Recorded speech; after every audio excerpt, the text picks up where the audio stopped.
What's up, everybody? Welcome back to the channel. So Joe Rogan is having Wes Huff on his podcast. This is amazing news for all Christian apologists out there, and even for people like me as well, because I've been wanting Joe Rogan to have a Christian expert on his show for a long time, to the point where I was even emailing Dr. Bart Ehrman, asking him, when is he going to be on the Joe Rogan Experience? Because Joe Rogan constantly gets stuff wrong about the Bible. Constantly. He says things like, the Dead Sea Scrolls are the oldest version of the Bible. John Marco Allegro translated the Dead Sea Scrolls and worked on them, and he had to decipher them and found out that Christianity is just one big misunderstanding. So Joe Rogan is known to not know what he's talking about when it comes to how the Bible came to be. So what does Wes Huff bring to the table? He is bringing New Testament scholarship to the equation. Much needed scholarship. And I know that Wes Huff has been receiving quite a bit of praise lately for single-handedly destroying Billy Carson's entire career. However, is he the best person to represent what early Christianity was and how the Bible came to be? Should he be on the podcast? Well, I'm all for it. I think he should be. But if I had a choice between Dr. Bart Ehrman or Wes Huff, I would prefer Dr. Bart Ehrman.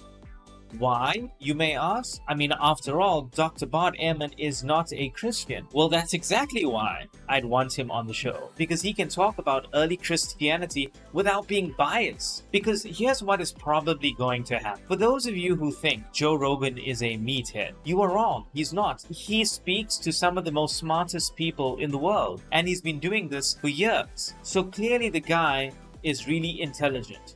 So what's going to happen probably is that Wes Huff is going to rattle off manuscript facts to Mr. Joe Rogan, and Joe Rogan is going to get like, oh wow, I didn't know that. That is interesting.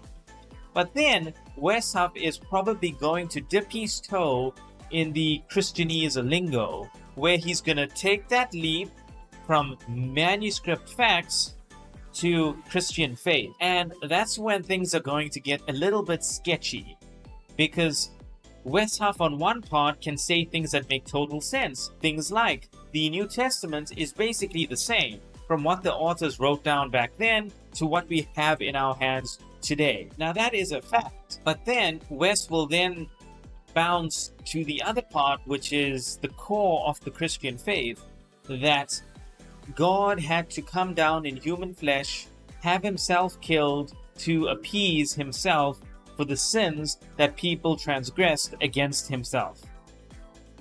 So you see where the issue can come in, where on one hand Wes Huff can sound really smart, but then in the same breath he can sound really crazy. And what this will cause a lack of trust, because then if you can believe both of those things at the same time, then to the average person who hasn't been brainwashed, that sounds insane. And Joe Rogan will probably question Wes Huff's motives. Let's face it, every Christian scholar out there knows what Dr. Bart Ehrman knows.